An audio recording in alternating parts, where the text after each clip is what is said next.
tonight's talk is I want a relationship, what do I do? And really my intention for this talk is to give you practical guidance, is to give you real actionable tools and steps. I hear all of this stuff all the time on the internet and different books and motivational speakers and things like that that say, well, if you want a relationship more, you have to love yourself, or you have to be kind, or you have to have a vision for your future, and so forth and so on. And my question is always, okay, that makes sense, but how? How do I do that? I wake up on a Monday and I want to have an amazing relationship. What do I need to do? So that is my intention for this evening. And look, there are relationships and then there are relationships. Anybody in this room is capable of having a relationship, but having a lasting relationship, having a high value relationship, having a relationship that is stable, that is happy, in which there is frequent communication, a high level relationship that makes both partners feel safe and heard and connected at all times, that is a totally different thing. And that's my intention for all of you guys. That's at least the type of relationship that I'm interested in. So before we get into the nitty-gritty, first I'm going to ask you a question. My question is, I like to think a lot of the time about relationships in terms of airplanes. And my question is, if you knew somebody who had an airplane and you knew that that airplane had a gas leak and a broken wing, would you step on the airplane and take a flight? And the answer, I'm presuming, for everybody is no. So if you wouldn't step onto an airplane that is likely to crash and burn, then why are we all so eager about getting into and staying in relationships that we see are likely to crash and burn? Now, you might say, well, when I got into this relationship, I had no idea that it was going to crash and burn. But what happens is there's a certain point in the relationship where we notice signs over and over again. We notice certain flaws over and over again. We notice that the other person's airplane is not flying quite straight. And yet we think that we can change the person, or we think that we can fix the relationship somehow, right?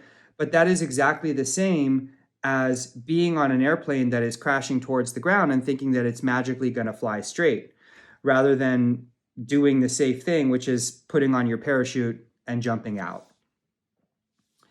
The reverse of this question, the flip side of this question, is if you had an airplane that had a gas leak or a broken wing, would you invite somebody that you love and care about to take a flight on your airplane? And again, I'm presuming that the answer is no. And if the answer to that question is no, then maybe instead of jumping into the next relationship, we need to take a little bit of time to fix our faulty engineering. And when I say faulty engineering, I don't mean that something is wrong with us. I don't mean that there's something that is bad, but all of us have our own broken wings. We all have our own little gas leaks. And those gas leaks and broken wings appear in our relationship. Whatever it is from your childhood or from your exes that you haven't addressed and that you haven't worked through is going to appear in your next romantic relationship. And this is how we end up in a situation where we keep dating the same person over and over again, only they're dressed in different clothing. It's the same guy with a different beard. It's the same girl with a different haircut, right? Because we haven't figured out what it is about ourselves that keeps getting us into the wrong relationship. And we haven't figured out what it is about ourselves that needs to be worked through before entering the next relationship. So the reason I bring up the analogy of the airplane is that step one of finding and creating your ideal relationship is to fix your own faulty engineering. So I'm going to walk you through 5 steps. I'm going to give you 5 pieces of practical tools and guidance. And the first one is to become the person that your ideal partner would choose. So this is entirely about your own growth. This is entirely about looking inwards and figuring out what it is about you that needs to be leveled up, what it is about you that needs to be taken to a higher level, emotionally, physically, spiritually. It is my belief that you can be on dating apps all day long, and you can be set up left, right, and center, and you can be the most attractive person in the world. I don't believe you're going to find your ideal match. And I've seen this over and over again. I don't believe you are going to find your ideal match until you have become your ideal match, right? Does this make sense? So I'm not a rabbi, but a rabbi that I was meeting with told me that in the Torah, it says that you find your shidduch, you find your soulmate based on your own level of righteousness, right? Yeah, admit these guys. And so basically that's that's the Jewish way of saying become the person that your ideal partner would choose. How do we do this? How do I have my clients do this, for example? I say take a piece of paper and write down, and I want all of you guys to do this tonight or tomorrow or whenever you're sitting alone in a quiet place. Take a piece of paper and write down everything you want in a partner, right? Everything that's important. You don't need to write, I want somebody, I want a beautiful guy who's 6 feet tall with green eyes and a six pack, right? Because that's not really what's going to matter in the end, right? But questions like, how do you guys make each other feel? How do you resolve conflict with each other? What is the dynamic of your relationship? What is your communication? What are the things you do together? What are his personality traits? Or her personality traits? What type of father would he or her be? A mother or father would this person be, and so forth and so on. And then you look at this piece of paper, this ideal person on paper, and you say, would this person who I'm envisioning, would they choose me, right? And if the answer is yes, if you are absolutely certain that you have leveled up to your highest level, that you are a reflection already of all of these things you've written you want down on paper, then it's a waiting game. Then you have to wait until God brings that person into your life. But most of the time, even for me, I do this for a living, and even for me, I still haven't reached that level of being the ideal person that my ideal person would choose. So I look at my piece of paper and I say, okay, I want this amazing woman who I see on paper. Would she choose me? And I say, well, she would choose me for XYZ reasons. And then I see the areas where I still need to improve. Then I see the areas where I still need to level up, where I still need to grow and become a better man. So that's what I want I want all of you guys to try. Write all of this down on a piece of paper and then look at it and say, do I embody these traits, right? Am I the complementary opposite to this person? Complementary opposite means that you are the yin to their yang. Leo, did you mean to put your hand up? No. Okay. Yes, I did. Oh, hello. What's up? I have a question. I have a question. So when you say you put all these things down, but let's say you have something, you're conscious of it, and you're trying to self-improve. If you're trying to self-improve, but you get into a relationship with that in mind, is that kind of okay, or do you need to? Are you saying you need to overcome it before you get into a relationship? Okay, this is an amazing question, something I was planning to address later on, but it's such a good no, it's such a good question that we should talk about it now. Okay. So don't ever listen to anybody who tells you that you need to be 100% whole or complete on your own before entering a relationship. That is pure unadulterated crap. There are so many books about this. There's this like best-selling book called Single on Purpose. Um, there are all kinds of articles and videos and whatever that say you have to be 100% complete. If you haven't worked through your things, then you have no business, entering a relationship, and so forth and so on. And if that were true, then nobody would ever need a relationship, right? That would literally be the end of humanity, because everybody would be so perfect on their own that they don't need a complementary opposite. So it's not true that you cannot enter a relationship while you are still working on things. However, there's a really important caveat, and I think the reason that these books and motivational speakers and stuff take the easy way is that the caveat I'm about to explain is kind of complicated. The caveat to this is twofold. A, if you have major issues that you still need to sort out, then you can't get into a relationship. Major issues are like major trauma from previous relationships, or you were abandoned by a parent, or something that has materially significantly impacted the way that you bond and attach to other people. That is something that you need to make sure you are actively working through in therapy or with a coach or whatever. And I believe that with the right person, you can still be in a relationship. But you probably need to have done 75% of the work if it's a major issue.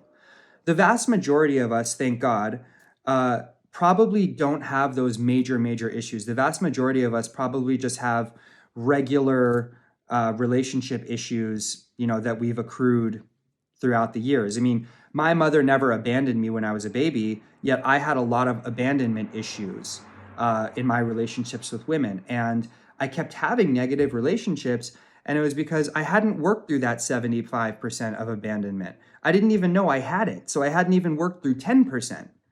Do I still have some abandonment issues? Yes, of course. I'll probably have a small amount for the rest of my life. But now I can have a successful relationship because I've worked through like 80 or 85%.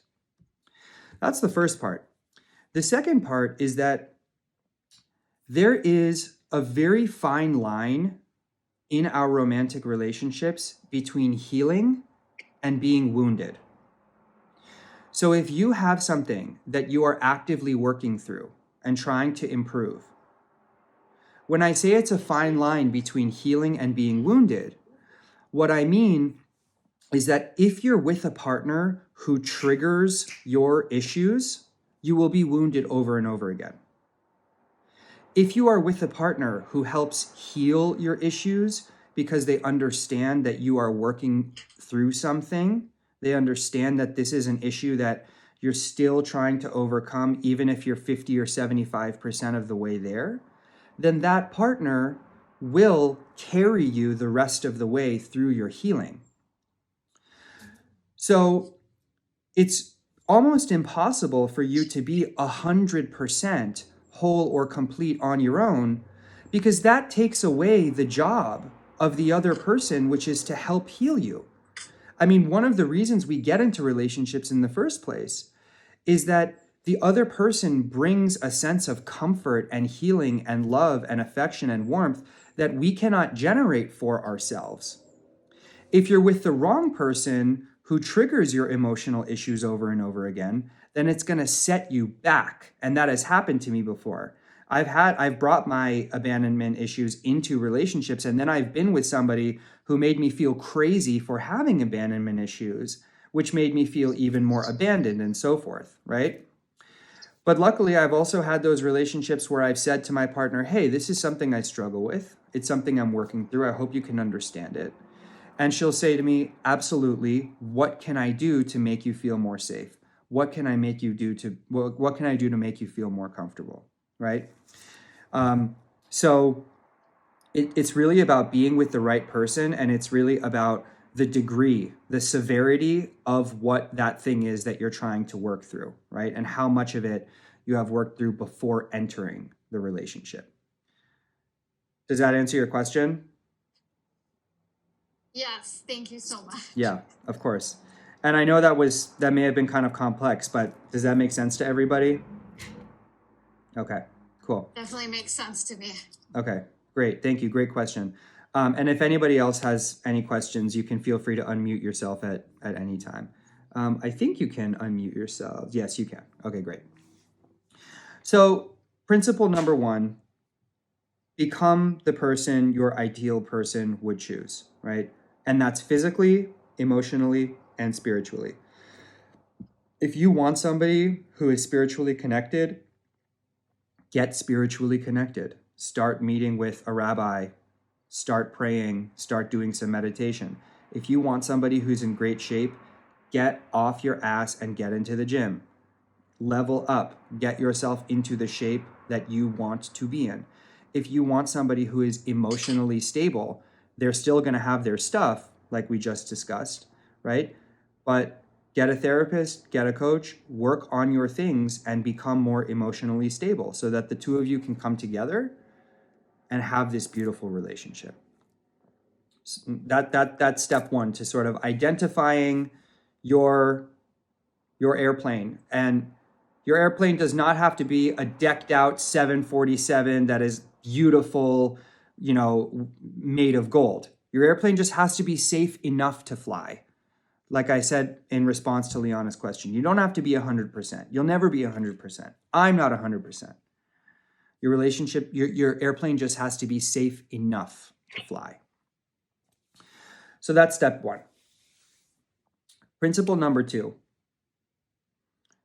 What you deserve is based on what you give. I know that everybody in this room has a very caring and loving Jewish mother who has been telling you from the time you were a baby that you deserve the best. Oh, you're so beautiful, you deserve the best.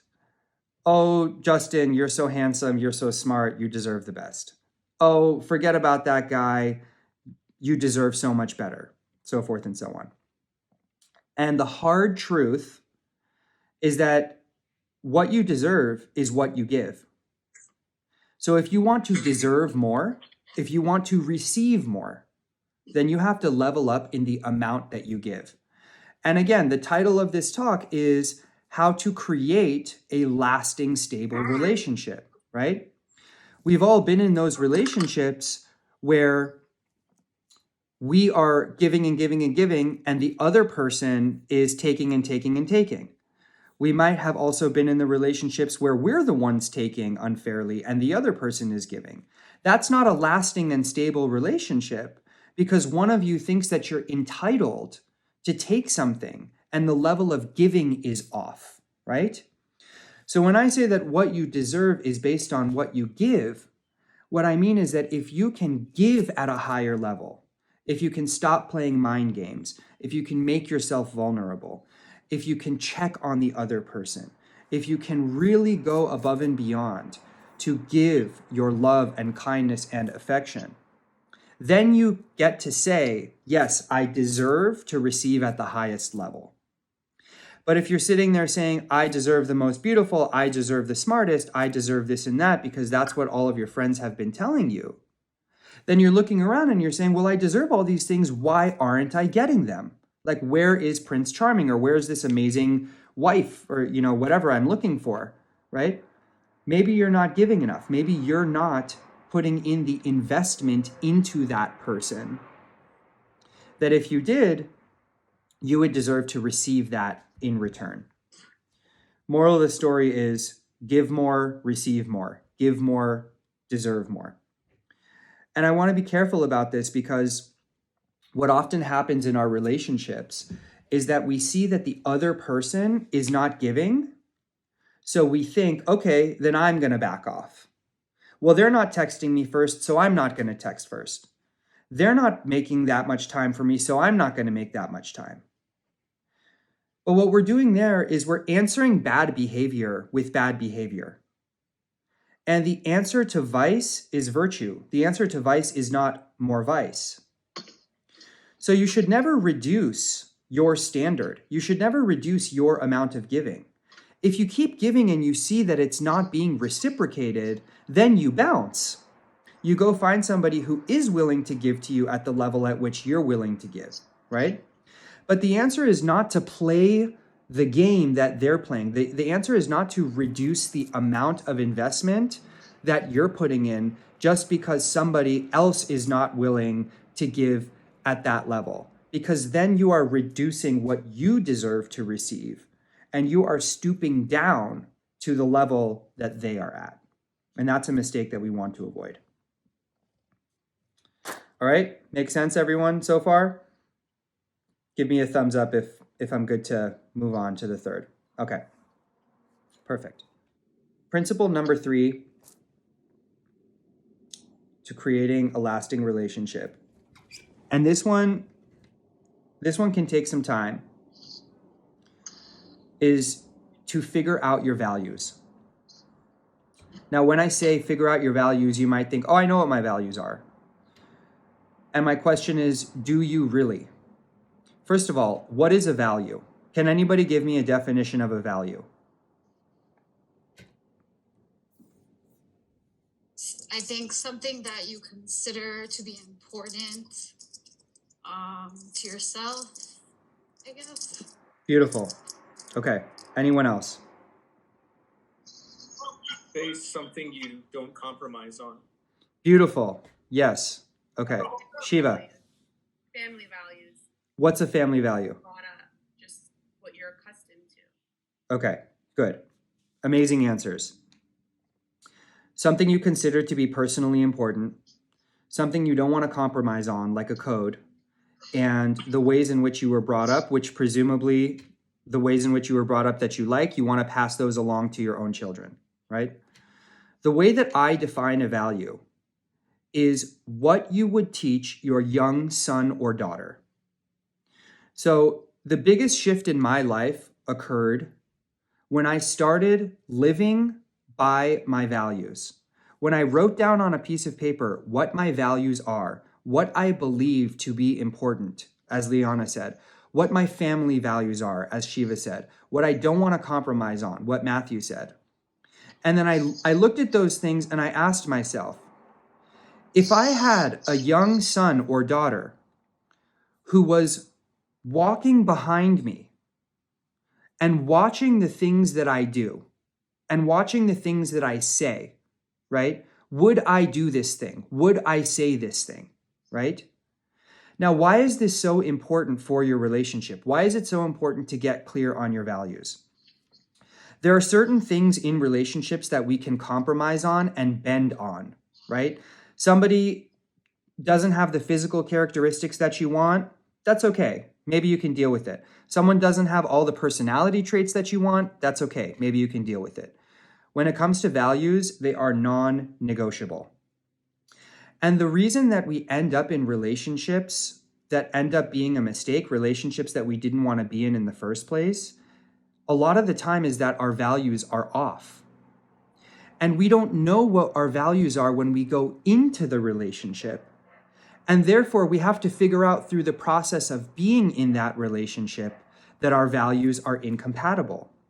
But if you figure out what your values are before entering the relationship, then first date, second date, third week, 1 month in, you can see, are my values, are my family values, are my spiritual values, is what I believe important, is what I want to teach my kids, right?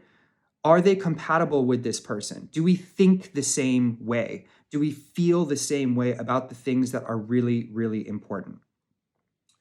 When you don't know what your values are, then it's really easy to get blown like a leaf in the wind into this relationship and onto that date. And, well, I'm not really sure. Maybe I can bend on that. Or that seems okay to me. Let me try it out, right? And then we waste a lot of time kind of bouncing around from person to person. When you know what your values are, right, then you can identify them in another person very, very quickly. And this is all about practical guidance, right? This is all about saving time and creating a happy and lasting relationship. So you look at the other person and you say, these are what my values are. Do theirs reflect mine? Are they essentially identical? Because again, I always get pushback on this, but I promise it works. I have something called the 3-date rule, which essentially states that you have 3 dates if you're dating a few people, like you're on Hinge or Bumble and you're chatting with a few people and you're trying to figure out which one of them you want to end up investing in, you got 3 dates to figure it out before you have to choose which one you want to invest your time in. All of us at this point in our lives, I believe, are too old and too mature to be carrying on relationships with several people at once. And you may think that going out on a 4th or 5th date is not a relationship with several people at once, but I'm here to tell you that it is. And this is why I cut it off after 3 dates. There is something in consumer psychology called the paradox of choice. And the paradox of choice states that the more choices we have at any one time, the less satisfied we are with any one of those choices, because the value of each of those choices depends on how we compare them to the others. So if we take this model and we apply it to dating, you're dating 3 girls at once, and you've been on 4 or 5 dates with each of them, right? This may sound extreme, but this happens all of the time, right? Because we don't know which one we want to go out with, so we're spinning plates. You are constantly comparing each of those girls to the other ones.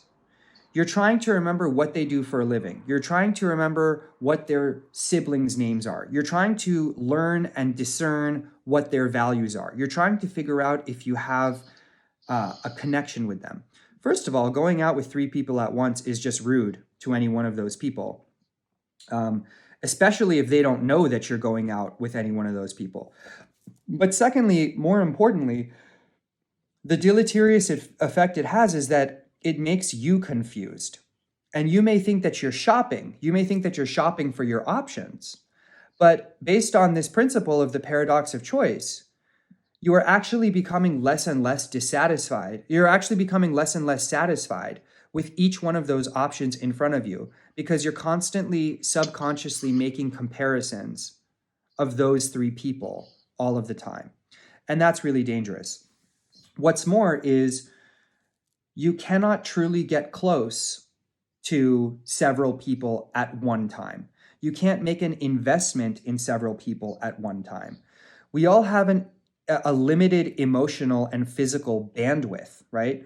We have a limited bandwidth in terms of how many places we can be at once, and a limited bandwidth in terms of how much we can invest. And going back to that second point about how what you deserve is based on what you give, if you have to spread your level of giving out among 2 or 3 or 4 people, then mathematically, you can only give each one of those people less.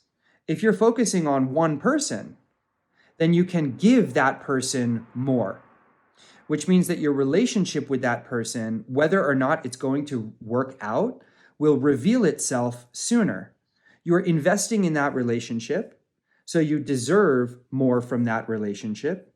And whether or not it's going to work out will show itself more quickly than if you're messing around with 3 or 4 different people trying to figure that out. So,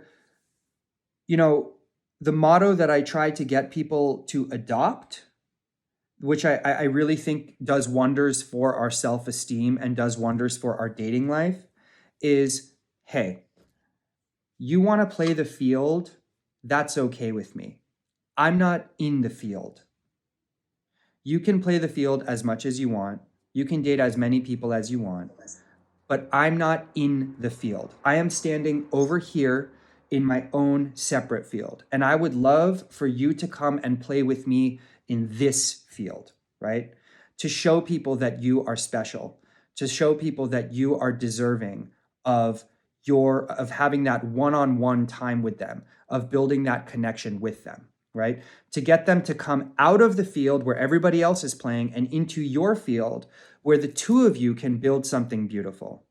But of course, in order to be able to say that to another person, you have to be willing to do that. You have to be willing to step out of the field of dating 2 or 3 people at once and be willing to just focus on one person. Okay? That's point number 4. Point number 5, this will probably upset a lot of people, especially the guys in this chat. If If you want to create a lasting and stable and happy relationship, do not get physical before commitment. Point blank. Sex cannot precede relationship. Physical intimacy cannot precede emotional intimacy. Emotional connectedness has to come before physical connectedness.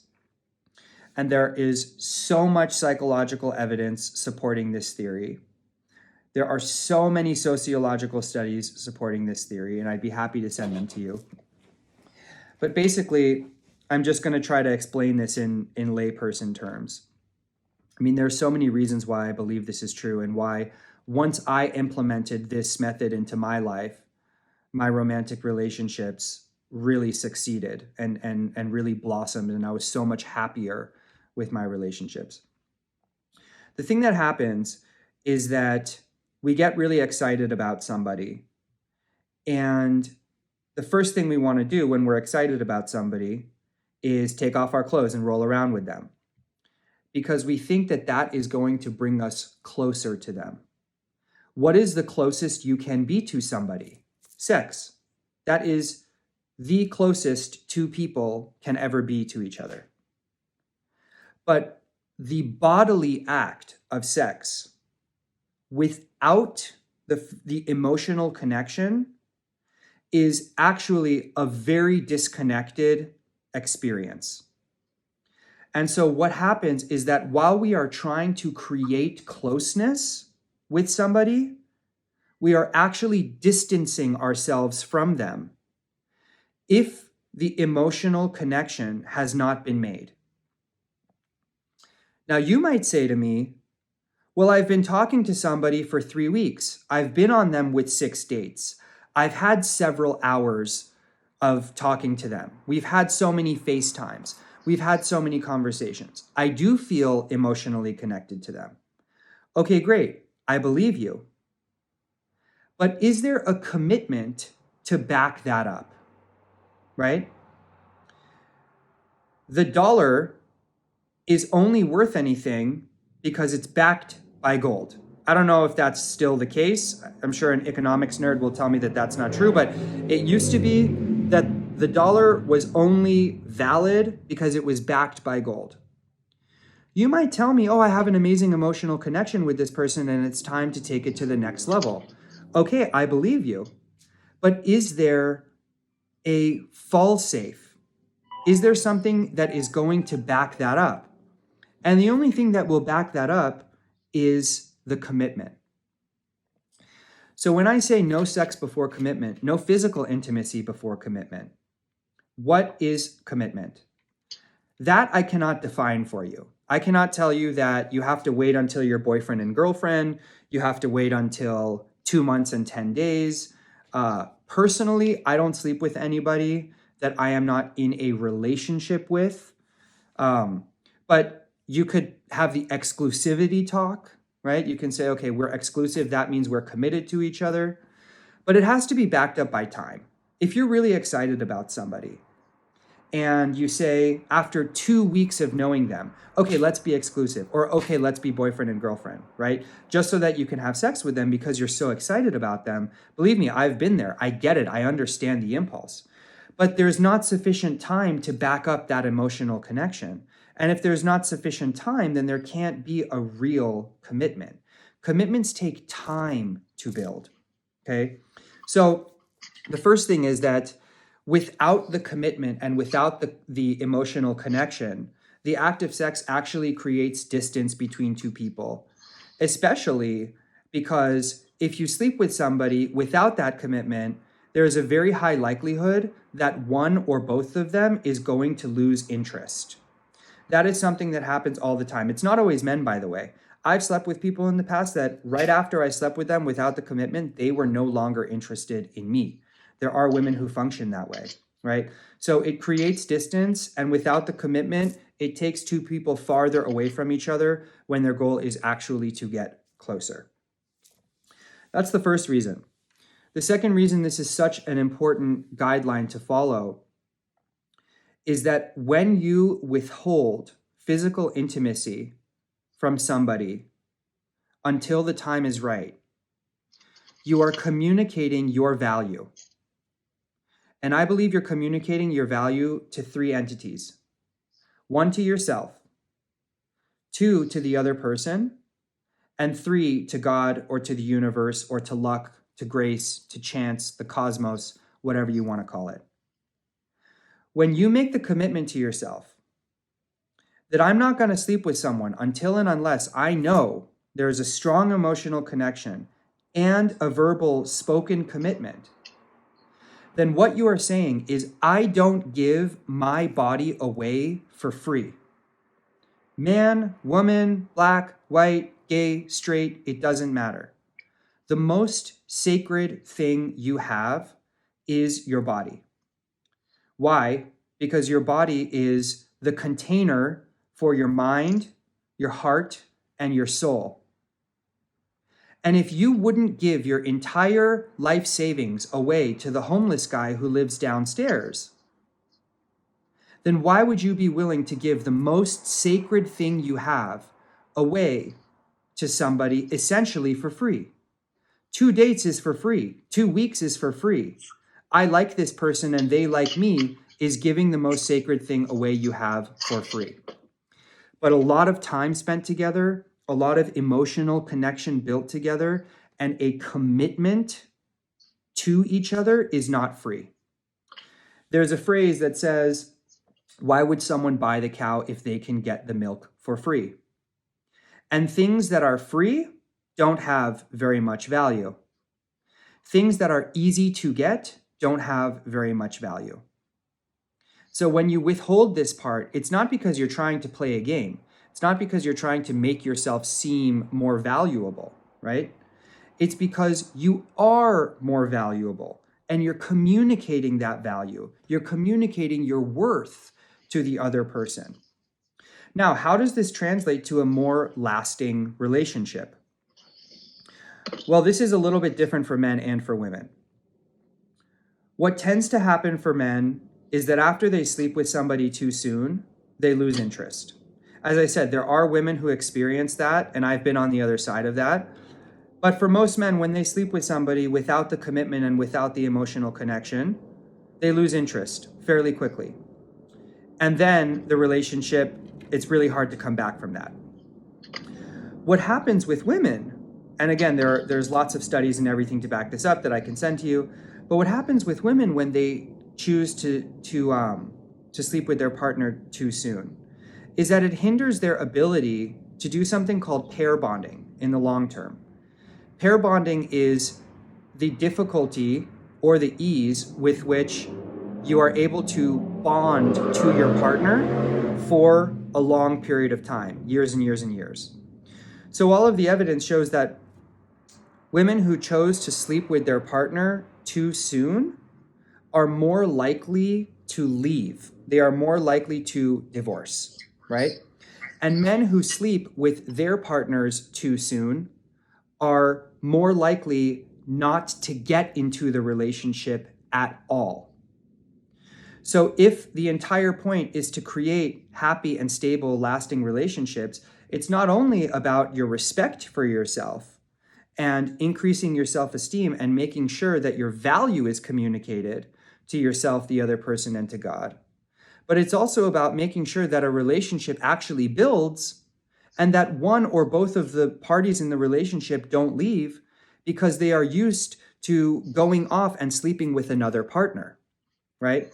So the time that it takes to sleep with somebody, the amount of time that we wait is so incredibly important. And anybody who tells you, oh, as long as it's consensual, it doesn't matter, and two people want to get together and have sex, they should be able to do it, whatever.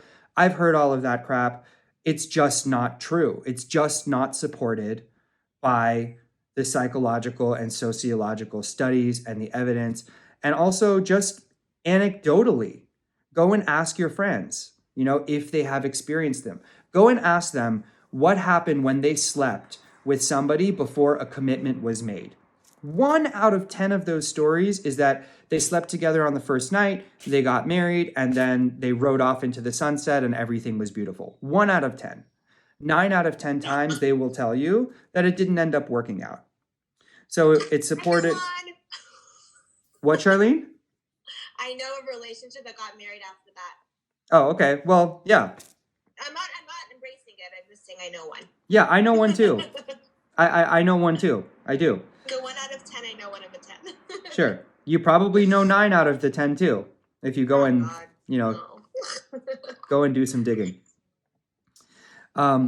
So there are so many there are so many reasons, and I could go on and on about this topic. I could go on and on about every one of these topics. But in any event, just to recap, principle number 1, become the person that like these percentages is compatibility. And when it comes to compatibility, there are things called that I call the givens, and then there are things that we overlook. So the givens are your personality traits have to align, and there has to be trust, and there has to be respect and honesty, and you have to be physically attracted to each other. That's a given, right? Now, in terms of what the percentage is, I have no idea. I think that's person to person. For men, the amount of emphasis they place on physical attraction is much higher than the amount of emphasis that women place on physical attraction, right? If a man is not attracted to you within the first 10 to 15 seconds of seeing you, it's very, very unlikely that that is going to grow. Whereas with women, my sister thought that her husband was ugly when she first met him. And she was like, there's no way I'll ever date this guy. And now they're married with a baby and they've been together for 8 years. So her attraction grew. She also didn't particularly like his personality, but her attraction grew.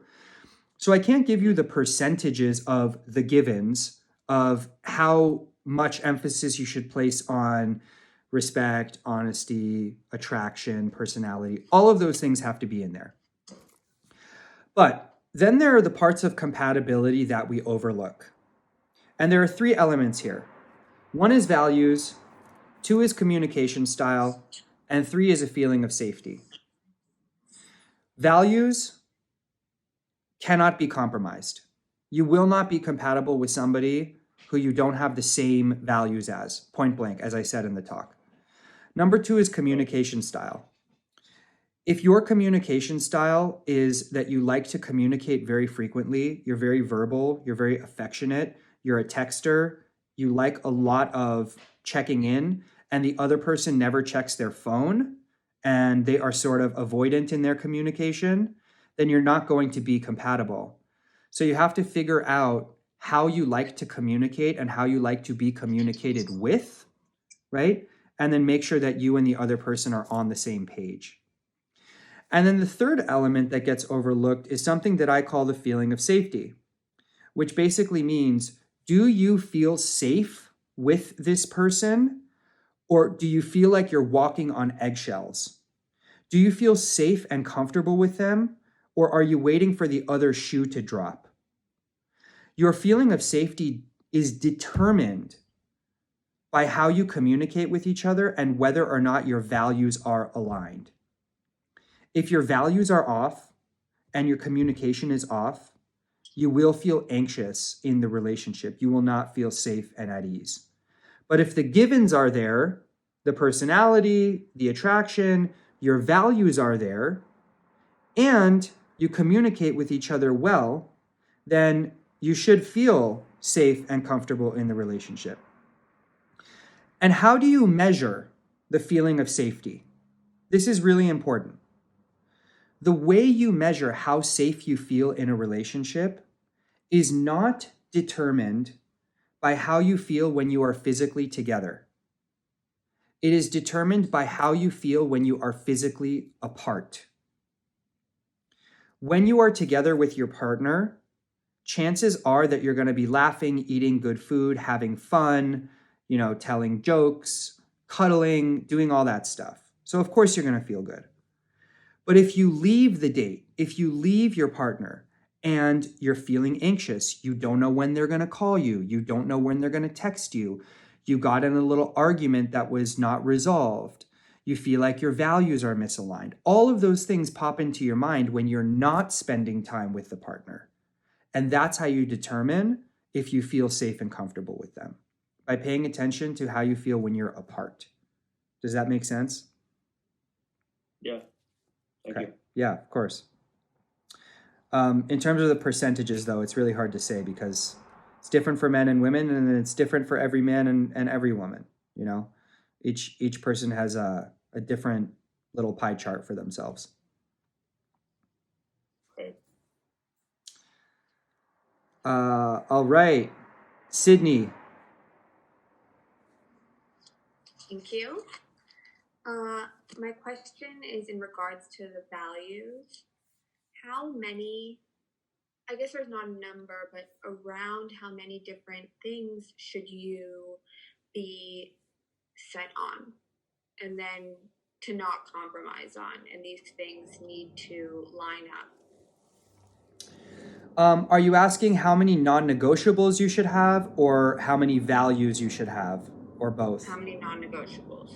Okay, so a non-negotiable could be a value such as they need to be Jewish, for example, or a non-negotiable could be something that you refuse to tolerate, like I won't date a smoker, right?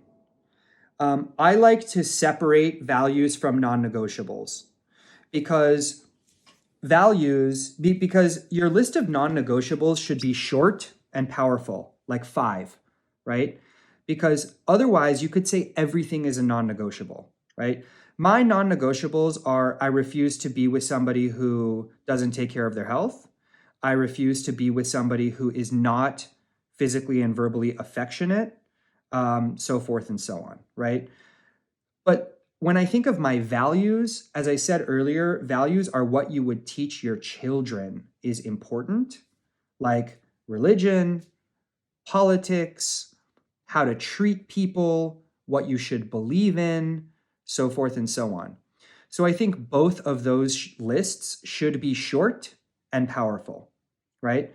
You should not have a list of 25 values, and you should not have a list of 25 negotiables, non-negotiables. Because the longer you make your lists, then the harder it is to find somebody who is going to check off those boxes. So you really have to hone in on what are the most important things that you are absolutely not willing to compromise on. You know, there was a time in my early 20s when I used to date non-Jewish girls and I didn't really care about it.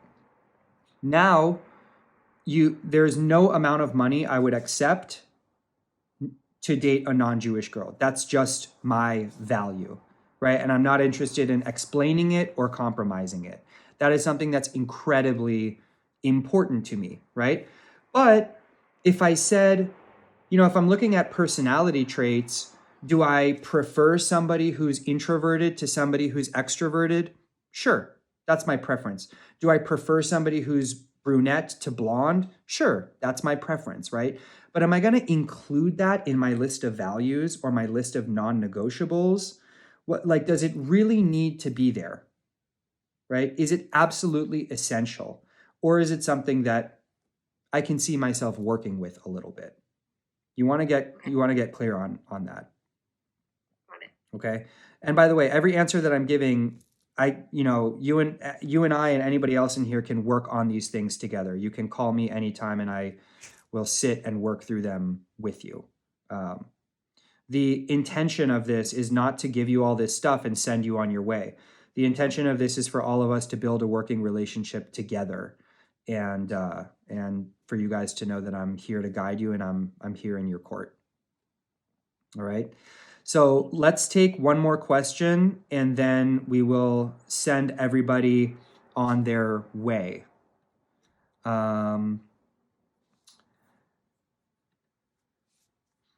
Guys, feel free to unmute yourselves and ask anything you want.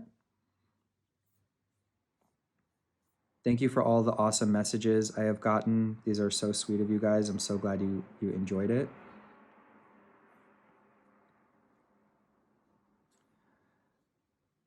Kevin? Stacy. Hi. Hi. What about attachment styles? Oh, absolutely essential. There's just only so much that I can fit into 1 hour. Yes. Totally But essential. in general. Okay.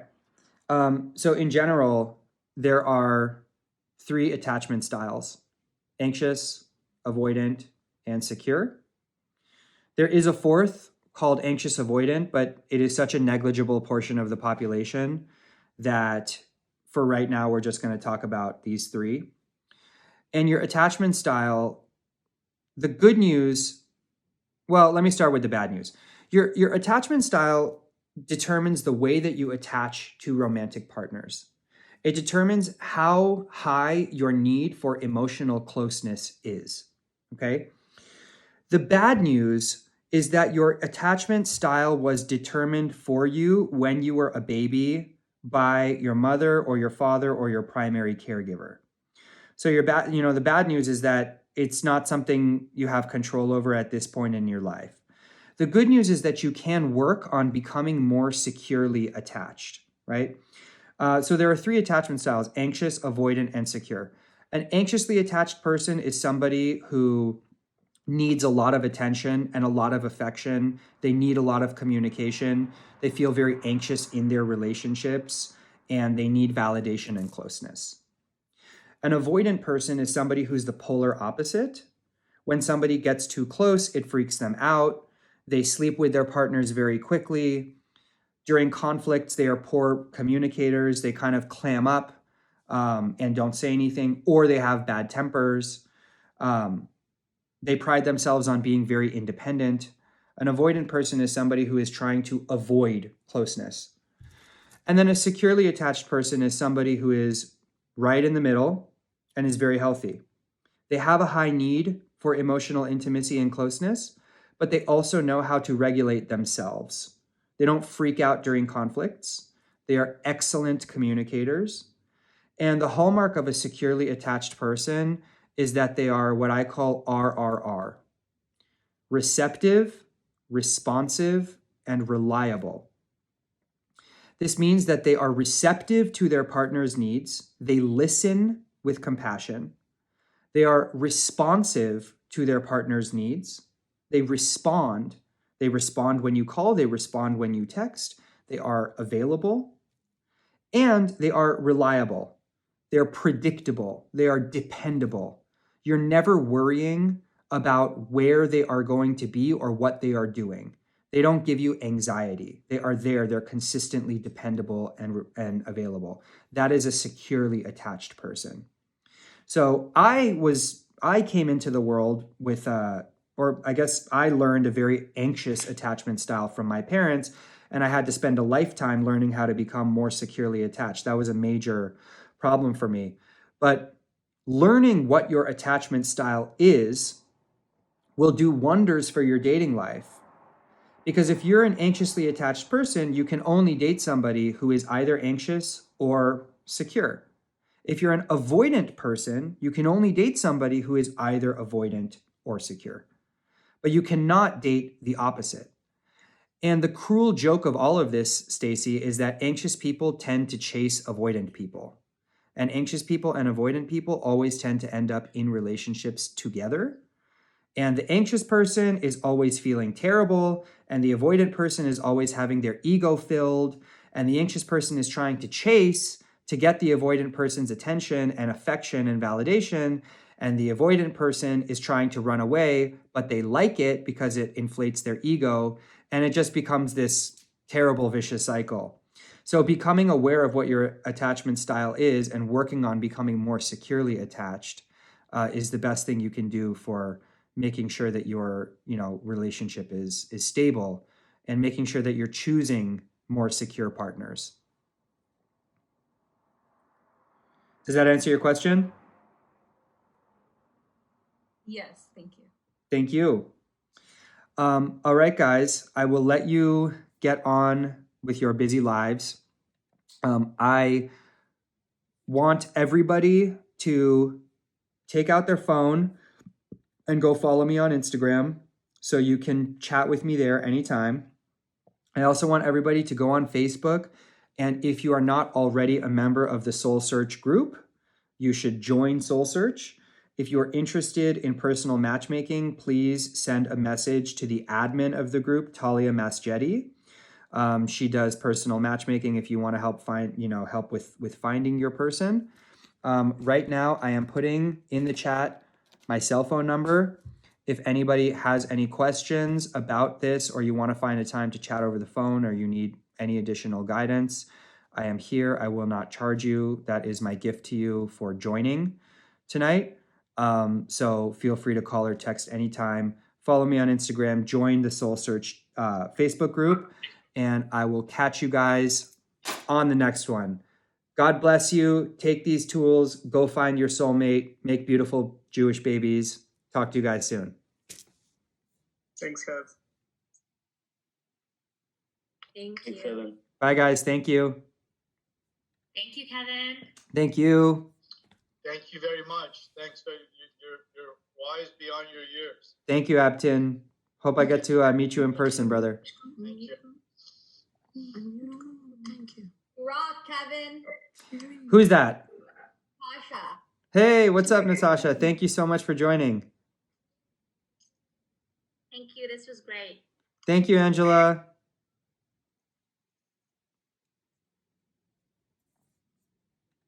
Thank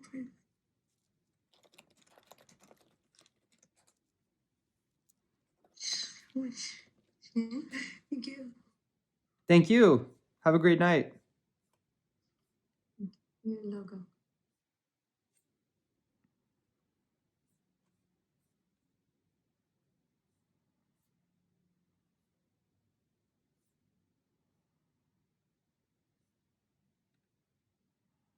Hey, T, are you still there? I'm here. I'm going to call you right now. Okay, cool. I'll end the meeting.